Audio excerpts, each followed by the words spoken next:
Vaxtdan başlayır, nə vaxt bitir? Ayın mayın 10-undan Yox, o başlayır, heç. amma iyunun 10-una dək təmiz hava aylığı ilə bağlı avtomobillərdə çıxan dəm qazların yoxlama ayıdır. Bu da nə ilə bağlıdır?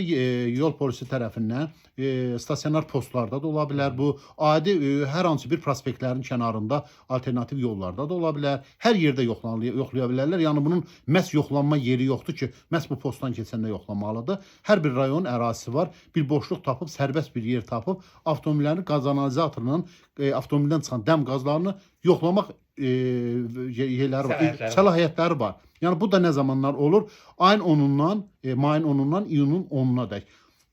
Amma ki, sən bayaq vurğuladın, ekologiya postunda, amma ilin hər zamanında şübhələndiyi avtomobil, əgər havanı çirkləndirən avtomobilləri hər an çəkib kənarda həmin posta yoxlamaqlarına icazə var. Amma bu aylarda mayın 10-undan iyunun 10-una dək hər bir rayonlarımızda, hər bir də yox, əksəriyyət rayonlarımızda bu yoxlamalar aparılır və o cümlədən də bizim də avtomobillər əgər həmin yoxlamaya düşəriksə, həmin reytlərdə iştirak edəriksə, bizim də avtomobillər yoxlanılacaq. Dəm qazı normadan artıqdırsa, karbomonoksidlər dəm qazında çoxdursa, birbaşa cərimə yazılacaq. Bu cərimədə dəyərdəki miqdarda 50 manat dəyərindədir. Bu da hansı nə zaman olmalıdır amal? Bax, sizə ən azından bir ipucuları verim ki, burada havanın hansı şəraitində yoxlama? Bu qış aylarında niyə salmırlar? Məhz mayın 10-una, iyunun 10-una salırlar amal. Görsən? Burada fərq var. Nəyə görə? Avtomobil soyuq aylarında pasot çəkir, düzdür? Avtopasot çəkir. Avtopasot çəkəndə nə edir? Dəm qazında baqat simes, yəni zəngin yanacaq qarışımı gedir. Bunu da ona görə salıblar ki, maydan iyun aylarına ki, hava şəraiti necə olmalıdır? 10 və 35 dərəcə aralığında olmalıdır ki, həmin bu dəm qazının yoxlanması həyata keçsin. Gördün amma, burada incə məqamlar var və bir də hansı avtomobillərə necə yoxlamalıdır?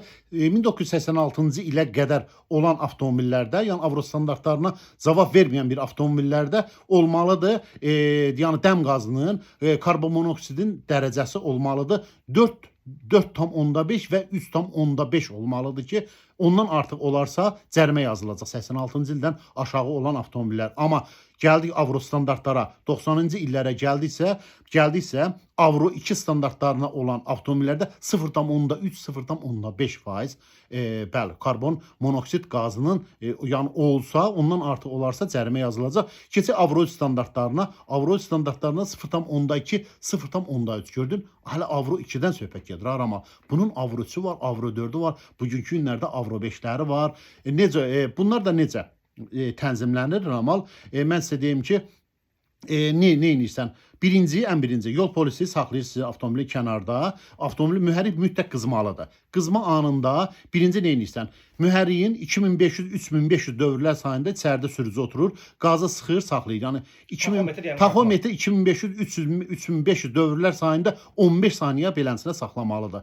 Bunu hər bir sürücünün nəzərinə çatdırıram və dövlət yol polisi tərəfindən yoxlama anı belə olmalıdır. Yəni rəsmi qaydası budur. Saxlayırsan 15 saniyə. 15 saniyədən sonra ayağı qazdan çəkirsən, İkinci dəfə qayağı qaza sıxıb saxlayırsan 1100 dövrlər sayına. Yəni birinci 1 yazılı bey. 1-ə qədər saxlayırsan elənsinə 30 saniyə belənsinə saxlayırsan. 30 saniyə ərzində dövlət yol polisi tərəfindən analizator qurğusu tərəfindən dəm qazının, çıxan qazların, yəni karbonmonoksidlər orada artıq yoxlanmağa başlayır. Orada da yoxlanmada da həmin bayaq mən vurğuladığım ölçülərdən artıq olarsa birbaşa bu nə olmalıdır? Cərimə yazılmalıdır. İndi bayaq sizə vurğuladım ki, amma hansı avtomobillərə cərimə yazmaq olmaz? Cərimə yazmaq heç yol polisi tərəfindən həmin o reyddə iştirak edə bilməzlər. Kimlərdir? Yeni avtomobillər.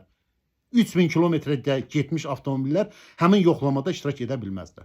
Yəni hər bir halda yol polisi tərəfindən baxdı ki, 24-cü, 25-ci ilin avtomobildə gəlib yürüyüşə baxacaq, 3001 kilometr getsə, həmin qaz analizatorunun bunun dəm qazı yoxlanılacaq. Həmin bu karbonmonoksid yoxlanılacaq. Əgər 3000 kilometrdən az gedibsə, yol polisinin onu yoxlamağa ixtiyarı yoxdur. Yəni yeni avtomobil. Bəli, yeni avtomobil. Hansı rayon? Burada da yazır ki, avtomobilin şəhər içərisində işlədən avtomobillərin yanacaq sərfiyyatı ilə dağlıq rayonlarda yanacaq sərfiyyatı işlədən avtomobillərin sərfiyyatı fərqlidir amma. Bəli. Bu paytaxtda əgər %10 litr işlədirsə, həmin o havasızlıq, yüksəklik olan yerlərdə %10 litr paytaxtdadırsa, həmin ucqar rayonlarımızda %12 litr işlədir amma. Yəni 2 litr artırış. Aysə o da nəyə görədir? Yəni avtopasos bunu yanacağını artırır ki, orada havasızlıq olduğuna görə.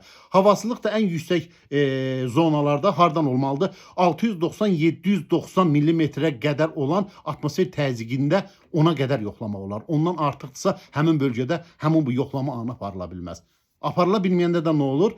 Nə olur? Həmin avtomobilin texniki baxışdan keçməsi kağızını, yəni qəbzini tələb edirlər. İndi bort kompüter sistemidir. Anında baxır, avtomobilin nömrəsini baxır, bəli, yol patrul xidməti baxır. Həmin texniki baxışdan keçibsə, demək orada qaz analizatorla bu yoxlanıbdır. Dəm qazı normadadır. Normada deyilsə, həmin onun portalında baxır, görür. Əgər baxarsa, orada əgər texniki baxışdan keçəndə deyiblərsə, bunun dəm qazında artıqlıq var. Sən bir il ərzində bunu get qaydaya qoy, düzdür? Sən gedib qoymamısan, deyibsən, əşi nə olacaq, beləsinə sürürəm. Amma həmin anda orada baxarlarsa, sənin avtomobilin orada sənin portalında yazılıb ki, bunun dəm qazı artıqdır, həmin texniki baxışdan keçəndə, sən onu aradan qaldırmayıbsınsa, orada sənə cərimə yaza bilərlər. Və bir də dəniz səviyyəsindən 800 metr yuxarıda olan hər hansı bir dağlıq rayonlarımızdan, elə en azından bayaq sən vurguladın, hansı rayonlardan bir dənəsi? Lerik dedim mən. Ayçöp, Lerik. Lerik olsun, yardımlı olsun və yaxud ki, Qəbələ olsun. Bax belə,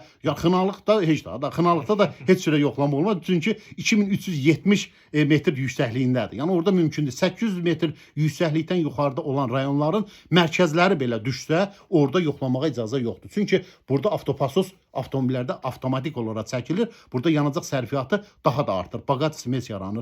Qaz analizator yoxlayanda o müddətdir ki, bu çıxacaq. Faiz dərəcəsi hamısına artıq olacaq. Yəni bunları hər kəs bilsinlər, hər kəsin də nəzərinə çatdırım ki, yəni bunlar mütləq hər kəsin nəzərində olsun ki, yoxlama anında bunların hamısına diqqət edə bilərsiniz. Belə, aydındır amma sənə? Yəni kifayət qədər... Sənə aydınsa sürücülərimizə də aydındır. Yəni kifayət qədər ətraflı məlumat verdi Salisu. İndi bilmirəm, indi o rayonlarda, mən dediyim rayonlarda o yoxlamalar keçirilmir və yaxud da əgər keçirilirsə, artıq sürücülər irad bildirə bilərlər. İrad bildirə bilərlər, bəli, bəli. Yoxlamayın, bizdə yəni yüksəklikdir. Bəli, bir dənə də şeyi vurğulayım amma əgər həmin avtomobildə, həmin yoxlama anında jack engine-in işığı yanırsa, yəni injektorun işığı yanırsa, dövlət yol polisi tərəfindən həmin avtomobildə